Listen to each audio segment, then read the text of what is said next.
Hello friends, அனைவருக்கும் வணக்கம். நீங்கள் ஒன்று ரெண்டு எபிசோடு வாய்ஸோட கேட்டிருந்தீங்க. அதனால் இப்போது வாய்ஸோட போட்டிருக்கேன். ப்ளீஸ் இந்த வீடியோவை ஸ்கிப் பண்ணாமல் பாருங்கள். கதையோட நேம் என்னாசை காதலியே, எபிசோட் 1. கோவையில் உள்ள பிரபலமான ஒரு நைட் கிளப்பில் பாடல் ஒலித்து கொண்டிருக்க, பாடலுக்கு ஏற்ப அங்கிருக்கும் இளம் பெண்களும் ஆண்களும் ஆடி வரவிருக்கும் புத்தாண்டை செலிப்ரேட் செய்து கொண்டிருந்தனர். புத்தாண்டு ஆரம்பிக்க கொஞ்சம் நிமிடங்களே மிஞ்சியிருக்க அந்த பார்ட்டியை அரேஞ்ச் செய்திருந்த ஆதித்யா அனைவருக்கு முன்னால் தோன்றினான். அனைவரையும் பார்த்து புன்னகையுடனே, கைஸ், பார்ட்டியை என்ஜாய் பண்ணது போதும், இங்க கொஞ்சம் கவனிங்க என கூறி மேடையில் இருந்து கொண்டு அங்கிருக்கும் கூட்டத்திடம் கூற அனைவரும் ஆதித்யாவை பார்த்தனர். மேடையில் கம்பீரமாக ஒரு இளம் நாயகனைப் போல நின்றிருந்தான் ஆதி. 6 அடி உயரம், வெள்ளையான தேகம், கட்டுமஸ்தான உடல் அமைப்பு, 2 நாள் சேவ் பண்ணாத தாடி, அதற்கு நடுவே ரோஜாப்பூ நிறத்தில் இருக்கும் அழகான உதடுகளும், எப்போதுமே அதில் புன்னகை குடிக்கொண்டே இருக்கும் அவனது பார்வை நெருப்பை விழுங்கியது போல எப்பொழுதுமே சுட்டரித்துக் கொண்டே இருக்கும் கூர் நாசியுடனும் அவனது முகத்தை பார்த்தால் ஆண்மைக்கு உள்ள இலக்கணத்துடனே இருந்தான் ஆதி. ஆதித்யா குரூப்பின் இளம் வாரிசு. இன்னும் கொஞ்ச நேரத்துல புது வருஷம் ஆரம்பிக்க போகுது. இந்த வருஷம் எனக்கு ரொம்ப ஸ்பெஷலானது. ஏன்னா நான் ஆதித்யா குரூப்போட சிஇஓவாக பொறுப்பேற்க போறது நாளைக்கு தான் என கூற அங்கிருக்கும் அனைவரும் கரகோஷமாக கங்கராச்சுலேஷன் ஆதி என கூச்சலிட்டனர். ஆதியும் புன்னகையுடனே அவர்களது வாழ்த்துக்களை எல்லாம் வாங்கி கொண்டு, தேங்க்ஸ் கைஸ், அண்ட் இது எனக்கு முக்கியமான விஷயம் இல்லை, அடுத்ததுதான் எனக்கு ரொம்ப ரொம்ப முக்கியமான ஒரு விஷயம். உங்களுக்கு எல்லாத்துக்கும் தெரியும், என் அத்தை பொண்ணு மதுமதிய என அங்கிருக்கும் மேடையில் ஓரமாக நின்றிருந்த மதுமதியை பார்த்தான். அங்கே தேவதை போல வெள்ளை நிற சுடிதாரில் நின்று கொண்டிருந்தான் நம் கதையின் நாயகியான மதுமதி. 5.25 அடி உயரமும், வெள்ளையான தேகம், வட்டமான முகம், பெரை போன்ற நெற்றியும், வில் போன்ற 2 புருவங்கள், வெள்ளை வண்ண மேகத்தில் கருப்பு நிலாவாக இருக்கும் அவளது கண்களில் எப்போதும் ஒரு உற்சாகமும் சந்தோஷமும் மின்னிக்கொண்டே இருக்கும். இடது கண்களுக்கு கீழே சிறியதாக ஒரு மச்சம். அந்த மச்சத்திலேயே தான் அந்த கண்களுக்கு உயிர் வந்தது என கூறலாம். அவளது மூக்கு மிகவும் கூர்மையாகவும் அதில் வைர மூக்குத்தி மின்னிக் கொண்டிருக்க அவளது இதழில் புன்னகை இருந்தது. அவளது இதழ் பார்ப்பதற்கு ரோஜா இதழ்களை தோற்றுவிடும் அளவுக்கு அவ்வளவு மென்மையாக இருந்தது. 2 கன்னங்களும் ஆப்பிளை வெட்டி 2 பக்கமும் வைத்தாற் போல சற்று உப்பித்தான் இருந்தது. அவளை பார்த்தாலே ஆண்கள் எல்லாம் சொக்கிவிடும் அளவுக்கு அவ்வளவு அழகாக இருந்தாள். பெண்களே அவளது அழகை கண்டு சற்று பொறாமையும் கொண்டனர். அவளது உடல் அமைப்பு மாடல் அழகிய போல சற்று மெலிந்த தோற்றம் கொண்டவள். எது எது எங்கெங்கோ இருக்க வேண்டுமோ அதையெல்லாம் அளவாக செதுக்கி வைத்த சிலை போல இருந்தாள் மதுமதி. இவ்வளவு அழகான ஒரு பெண்ணை அவர்கள் இதற்கு முன்னால் பார்த்திருக்கவும் மாட்டார்கள். பார்த்திருந்தாலும் அவளின் அழகு அவர்களது அழகிலிருந்து ஒரு படி மேலே என நினைப்பார்கள். அந்த அளவுக்கு அழகும் குணமும் கொண்டவள்தான் நம் கதையின் நாயகியான மதுமதி. மதுமதியை 2 நொடி பார்த்த ஆதியின் கண்களில் காதல் அப்படி வழிந்து ஓடியது. மதுமதியை அவன் வைத்த கண் வாங்காமல் பார்ப்பதை பார்த்த ஆதியின் நண்பர்கள் ஆதி என சத்தமாக கத்த, அதன் சத்தத்தில் சுயநினைவுக்கு வந்தவனாக தன் பேச்சை தொடர்ந்தான். நான் மதுமதிக்கு லவ் ப்ரப்போஸ் பண்ணி என்னையோட 1 இயர் ஆக போகுது. அதை கொண்டாடும் விதமாக இன்னைக்கு உங்களுக்கு நான் பார்ட்டி தரேன். எல்லாரும் உங்களுக்கு பிடிச்ச எல்லா டிஷ்ஷையும் வாங்கிக்கோங்க. எதை பத்தியும் இன்னைக்கு கவலைப்பட வேண்டாம். உங்களுக்கு என்ன தோணுதோ எல்லாம் வாங்குங்க, குடிங்க, ஜாலியா என்ஜாய் பண்ணுங்க. இன்னைக்கு என்னோட ட்ரீட் என கூறி ஒரு பியர் பாட்டிலை எடுத்து மேலே அவன் தூக்க அனைவரும் wow, super, congratulation, wish you happy anniversary for your love என அவர்கள் கத்த ஆதியும் புன்னகையுடனே அவர்களிடம் அந்த வாழ்த்துக்களை எல்லாம் வாங்கிவிட்டு மேடையில் இருந்து இறங்கி மதுமதியிடம் வந்தான். ஹாப்பி நியூ இயர் மது என கூற அவளும் ஹாப்பி நியூ இயர் ஆதி என அவளுக்கு வாழ்த்துக்களை தெரிவித்தாள். உனக்கு நான் லவ் ப்ரப்போஸ் பண்ணி 1 இயர் ஆயிடுச்சு, ஆனா நீ அதுக்கு ஓகே சொல்லவே இல்லையே என கேட்க, எனக்கு கொஞ்சம் டைம் கொடு ஆதி என அவ்வளவு சங்கடமாக கூறினாள். இன்னும் எவ்வளவு நாள் மது? நான் என்ன 3வது மனுஷனா? என்ன சின்ன வயசுல இருந்து நீ பார்த்துட்டு இருக்க. என்னோட குணம், நான் என்ன மாதிரியான ஒரு கேரக்டர், இதெல்லாம் உனக்கு தெரியாதா? இன்னும் என்னை பத்தி உனக்கு என்ன தெரியணும் என்று அவன் சற்று வருத்தமாகவே கேட்க, புரியுது ஆதி, ஆனா என இழுக்க, மது, எனக்கு இப்போ ஒரு முடிவு தெரிஞ்சாகணும். 1 வருஷம் உன் பதிலுக்காக நான் காத்திருந்தேன். இப்போவாவது ஒரு முடிவை சொல்லேன் என அவன் சோகமாகவே கேட்க அவளுக்கோ அவன் முகத்தை பார்க்க சற்று கவலையாக இருந்தது. மதுவும் ஆதியும் சிறுவயதிலிருந்து ஒன்றாக வளர்ந்தனர். ஆதியை நல்ல தோழனாகத்தான் மது பார்த்தாள். ஆனால் 1 வருடத்திற்கு முன்னால் ஆதி தன்னை விரும்புவதாக கூற அவளுக்கோ என்ன சொல்வதென்று தெரியவில்லை. அதனால் எனக்கு உன் காதலை ஏற்றுக்கொள்ள டைம் வேணும் என கூறியிருந்தாள். ஆதியும் அவளை தொல்லை செய்யாமல் அவளுடனே நட்பாக பழகி வந்தான். ஒரு வருடம் முடிந்த நிலையிலும் அவள் அவனுக்கு எந்த பதிலும் தராமல் இருப்பதினால் ஒருவேளை அவளுக்கு தன்னை பிடிக்கவில்லையா என்ற சந்தேகமும் ஆதிக்கு வந்தது. இருந்தாலும் அவள் தன்னிடம் காட்டும் அன்பு அக்கறையெல்லாம் தான் ப்ரப்போஸ் செய்த பிறகு மாறாமல் இருப்பதை பார்த்துதான் அவள் தன்னை நேசிக்கிறாள்.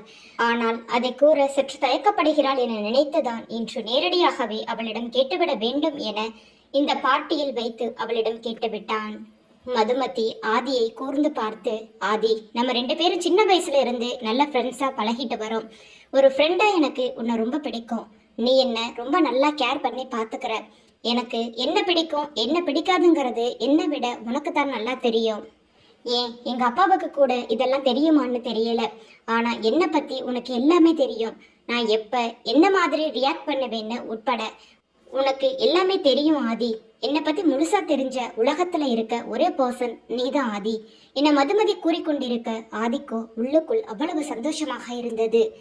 மது பேசுவதை வைத்து பார்த்தால் தன் லவ்வுக்கு ஓகே சொல்ல போகிறாள் என நினைத்து அவள் கண்களையே பார்த்து கொண்டிருக்க அவளோ மேலும், ஆதி, லவ்ன்றது என்ன மாதிரி ஒரு ஃபீலிங் எனக்கு அதெல்லாம் தெரியாது.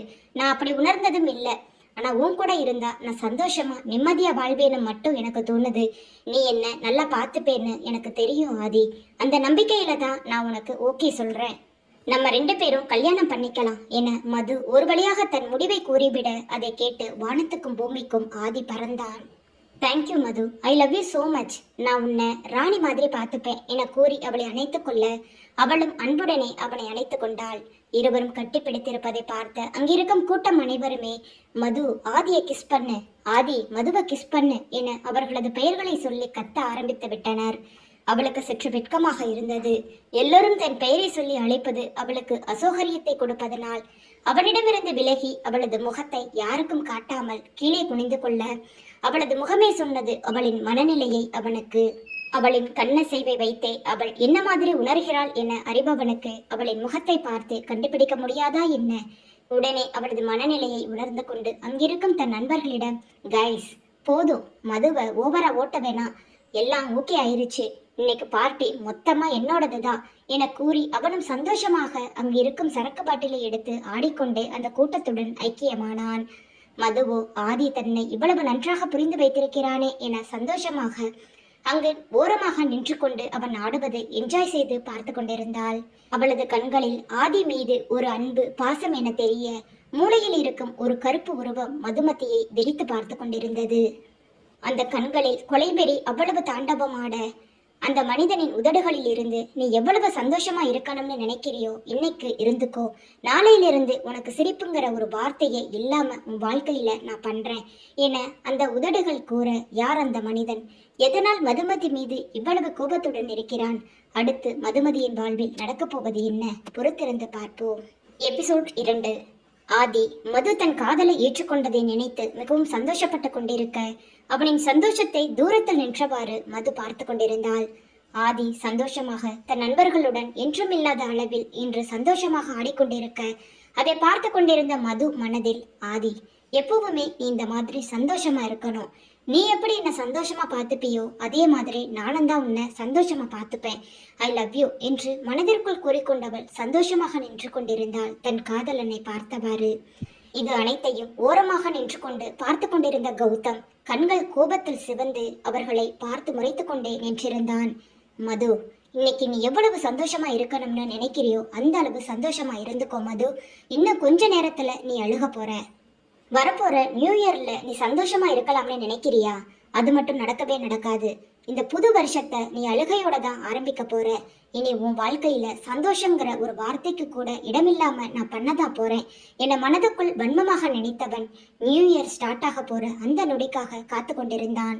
இங்கே மேடையில் சந்தோஷத்தில் ஆடிக்கொண்டிருந்த ஆதி ஓரமாக மது நிற்பதை பார்த்தவன் வேகமாக அவளிடம் வந்து, வா மது, ஏன் ஓரமா நின்று வேடிக்கை பார்த்துட்டு இருக்க? Come on, enjoy dance. நம்ம 2 பேரும் கமிட் ஆனது நினைச்சு எல்லாருமே சந்தோஷமா என்ஜாய் பண்ணிட்டு இருக்காங்க. நீ ஏன் இங்க ஓரமா நின்னுட்டு இருக்க? வா என அவளின் கைகளை பிடித்து கொண்டு நடன மேடைக்கு சென்றான். அவன் அவளின் கையை பிடித்து மேடைக்கு அழைத்து வருவதை பார்க்க அனைவருக்கும் சந்தோஷம் தாங்கிக் கொள்ள முடியவில்லை. உடனே, வாவ், சூப்பர், லெட்ஸ் டான்ஸ் என கத்தி உற்சாகப்படுத்த மதுவோ ஆதியுடன் சேர்ந்து ஆட ஆரம்பித்தாள். இருவரும் மிகவும் நெருக்கமாக ஒருவரை ஒருவர் கட்டி தழுவி ஆடுவதை பார்க்க பார்க்க அங்கு நின்று கொண்டிருந்த கௌதமுக்கு உடம்பெல்லாம் தீப்பற்றி எரிவது போல் இருந்தது. அவன் கண்களாலேயே மதுவை எரித்தவன் தன் வாட்சை பார்த்தான். நியூ இயர் ஆரம்பிக்க இன்னும் 15 நிமிடங்கள் மட்டுமே இருந்தது. அதை பார்த்தவனுக்கு 15 நிமிஷம், அதுக்கப்புறம் உன் வாழ்க்கை நரகமா மாறப்போகுது மது என கௌதம் மனதில் மீண்டும் நினைத்து கொண்டு மேடையில் ஆடும் இருவரையும் கோபமாக பார்த்து கொண்டிருந்தான். நடன மேடையில் ஆதியோ மதுவின் இடையில் கைவிட்டு இருக்க அணைத்தவாறு ஆடிக்கொண்டிருக்க, ஆதியின் கைகள் தன் உடம்பை தொடுவது அவளுக்கு சற்று அசௌகரியத்தை கொடுத்தாலும் புன்னகையுடனே அவனுடன் நடனமாடி முடித்துவிட்டு ஓய்வுக்காக அவனிடமிருந்து தள்ளி சென்றாள். அவனோ அவளை விட்டுவிட்டு நடனம் ஆடிக்கொண்டிருக்க, மதுவோ அங்கிருக்கும் டேபிளில் சென்று அமர்ந்தவள் ஒரு ஜூஸை பருகியபடி தன் காதலன் தன் நண்பர்களுடன் சிரித்து ரசித்து ஆடுவதை என்ஜாய் செய்து கொண்டிருப்பதை பார்த்து ரசித்தாள். நியூ இயர் ஸ்டார்ட் ஆகி இருக்க எல்லா மின்விளக்குகளையும் அணைத்துவிட்டு கவுண்ட் டவுன் ஸ்டார்ட் செய்ய மதுவோ அங்கு இருக்கும் மற்றவர்கள் எண்ணுவதை ரசித்து கேட்டுக்கொண்டிருந்தாள். அந்த இருட்டில் யார் அருகில் யார் இருக்கிறார்கள் என்று தெரியாத அளவிற்கு இருட்டாக அந்த இடமே இருக்க, அவளை நெருங்கிய கௌதமை அவள் கவனிக்கவில்லை. அவளின் கிட்டே வந்த கௌதம் அவள் யோசிப்பதற்கு முன்னால் அவளின் இதழில் தன் இதழை செலுத்தி ஒரு முத்தத்தை அரங்கேற்ற அவளின் கண்கள் அதிர்ச்சியில் உறைந்தது. யாரோ தனக்கு முத்தமிடுவதை உணர்ந்தவள் தன் கைகளால் பலமாக அவனை தள்ளிவிட முயன்றாள். ஆனால் அவனோ பலம் பொருந்திய ஆண்மகனாக அவளின் கைகளை தன் கைகளுக்குள் கொண்டு வந்தவன் பலமாக அவளின் கைகளை அழுத்த ஆரம்பித்து விட்டான். அவளால் வெளியில் கத்தக்கூட முடியாதபடி அவளின் இதழ்கள் இவனது இதழில் சிறைப்பட்டு இருக்க அவளுக்கு அழுகை முட்டி கொண்டு வந்தது. யாரோ ஒருவன் தனக்கு முத்தமிடுகிறான், தன்னால் அவனிடமிருந்து தற்காத்து கொள்ள முடியாத நிலையில் இருக்கிறோமே என நினைத்து அவன் வேதனையால் வெம்பி அழுக அவளது கண்ணீர் துளியை உணர்ந்த கௌதமுக்கு அப்போதுதான் நிம்மதியாக இருந்தது. தான் நினைத்த காரியம் நிறைவேறியதை நினைத்து சந்தோஷமாக அவள் இதழுக்கு சற்று விடுதலை அளித்தான். ஆனால் அவளை தன்னிடமிருந்து முழுமையாக விளக்காதபடி அவளை தன் அணைப்புக்குள்ளேயே வைத்துக்கொண்டு தன் மூச்சு காற்று அவளை தொடும் தூரத்திலேயே இருந்து கொண்டு அவள் கத்துவதற்கு முன்னாலேயே, இப்போ நீ கத்தி பிரச்சனை பண்ணணும்னு நினைச்சேன்னா இருட்டுல நமக்குள்ள நடந்த விஷயம் எல்லாருக்கும் தெரியும். அப்புறம் அசிங்கம் எனக்கு ஒண்ணும் இல்ல. ஆனா நீ யோசிச்சு பாரு, நீ இருக்கிற ஸ்டேட்டஸுக்கும் உங்க அப்பா இருக்கிற பொசிஷனுக்கும் யாரோ ஒருத்தன் உனக்கு இத்தனை பேர் முன்னாடி முத்தம் கொடுத்தான்னு தெரிஞ்சதுன்னா உன் நிலைமை என்ன ஆகும் யோசிச்சு பார்த்துக்கோ மது என அந்த கணீர் குரலில் கூற அவளின் உடம்பெல்லாம் நடுங்க ஆரம்பித்து விட்டது. இவனுக்கு தன் பெயர் எப்படி தெரியும்? தன்னை தெரிந்துதான் முத்தமிடுகிறானா? அப்படி என்றால் இவன் யார் என யோசித்தவள் கண்ணீருடனே அவள் பேசுவதற்கு வாயை திறக்கும் போது மீண்டும் அவளின் உதட்டை தன் உதட்டால் சரி செய்ய ஆரம்பித்து விட்டான்.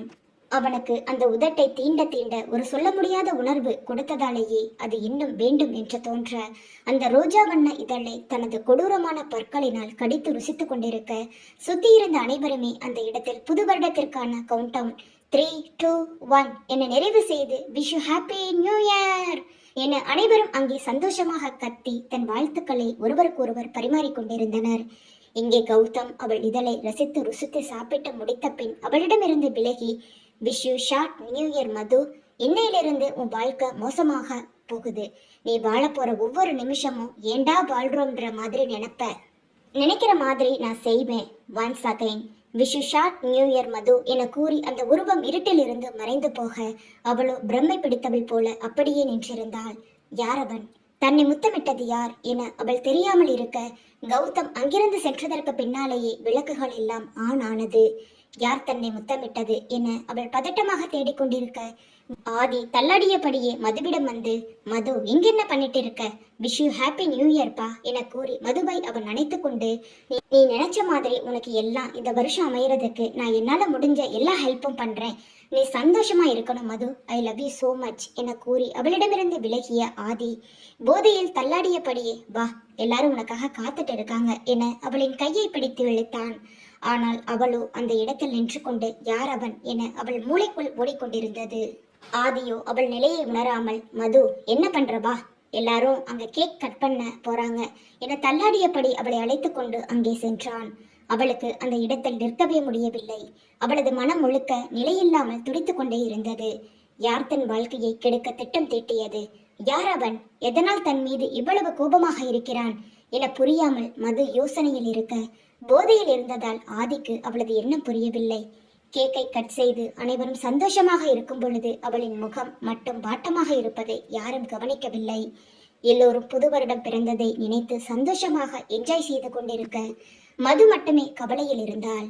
பார்ட்டி நல்லபடியாக முடிந்துவிட மது ஆதியிடம், நான் கிளம்புறேன் ஆதி, எனக்கு வீட்டுல கொஞ்சம் வேலை இருக்கு என கூறி வேகமாக அந்த இடத்திலிருந்து கிளம்பி வெளியே சென்று விட்டாள். ஆதியோ கத்திக்கொண்டே இருந்தான். மது, இரு, நான் வரேன், நான் உன்னை டிராப் பண்றேன், எதுக்கு நீ அவசரப்படுற என அவன் உளறினாலும் அவள் அதை காதில் வாங்காமல் வெளியே சென்று நீண்ட பெருமூச்சுக்களை இழுத்து விட்டாள். குளிர்ந்த காற்று அவளது முகத்தில் பட்ட பின்புதான் சற்று ஆசுவாசம் அடைந்தாள். உள்ளே பார்ட்டி ஹாலில் இருக்கும்போது அவளுக்கு மூச்சு முட்டி அங்கே மயக்கம் போட்டுவிடும் அளவுக்கு இதயம் படபடவென அடித்துக் கொண்டது. யார் என்று தெரியாத ஒரு மனிதன் தான் அனுமதியின்றி முத்தம் கொடுத்ததை நினைத்து அவள் உடலெல்லாம் நடுங்கியது. அந்த சம்பவம் நடந்து சில மணி துளிகள் கடந்திருந்தாலும் அந்த நடுக்கத்திலிருந்து அவளால் மீள முடியவில்லை. அவள் உடம்பில் நடுக்கம் அதிகமாகிக் கொண்டே இருக்க அந்த குரல் சொன்ன வார்த்தையை நினைத்து அவளுக்கு இதயத்தில் சொல்ல முடியாத ஒரு பய உணர்வு தோன்ற ஆரம்பித்தது. அவளது கைகள் தானாக இதயத்தை வைத்து தடவியபடியே தனக்குத்தானே தைரியத்தை சொல்லிக் கொண்டாள். அவளது கண்களில் கண்ணீர் துளிகள் ஆறென வலிய ஆரம்பித்தது. கண்ணீரை துடைத்துக் கொண்டே அவளது உதட்டில் இருக்கும் காயத்தை தொட்டு பார்த்தாள் மது. அவளுக்கு மேலும் கவலை அளிக்க அந்த காயத்துடன் வீட்டுக்கு சென்றால் கண்டிப்பாக யாராவது பார்த்து விடுவார்கள். பின் எப்படி இந்த காயம் ஏற்பட்டது என கேட்டால் தான் என்ன பதில் கூறுவது? யாரோ ஒருவன் தன்னை முத்தமிட்டான் என கூறினால் என்ன நடக்கும் என்று நினைத்து பார்க்கவே அவளுக்கு பயமாக இருந்தது. தன் கைப்பையில் வைத்திருக்கும் மேக்கப் கட்டியினால் அந்த காயத்திற்கு சற்று டச்சப் செய்தாள். பின் தன்முகம் மீண்டும் பொலிவாக இருப்பதை உறுதிப்படுத்திக் கொண்ட பின்னரே கார் பார்க்கிங் வந்து காரை ஸ்டார்ட் செய்து பொறுமையாக தன் வீட்டை நோக்கி செலுத்தினாள். அவள் கார் செல்லும் திசையே பார்த்து கொண்டே இருந்த வெள்ளை நிற ஜாக்வார் காரில் இருந்த கௌதம், ஜஸ்ட் இப்பதான் கேம் ஸ்டார்ட் ஆயிருக்கும் மது, இன்னும் இந்த நாள் முடியறதுக்கு 24 hours டைம் இருக்கு, அதுக்குள்ள நீ என்ன தேடி வருவ, அப்ப நான் யாருன்னு உனக்கு தெரியும் என கூறியவன் காரை அங்கிருந்து கிளப்பினான். யார்தான் இந்த கௌதம்? எதனால் மதுமதியை அவன் டார்கெட் செய்ய வேண்டும்? அவளுக்கும் அவனுக்கும் உள்ள உறவுதான் என்ன என்பதை பொறுத்திருந்து பார்ப்போம். இக்கதையை தொடர்ந்து பார்க்க ப்ளீஸ் சேனலை சப்ஸ்கிரைப் பண்ணிக்கோங்க. அடுத்த எபிசோட்டில் சந்திக்கலாம். தேங்க்யூ.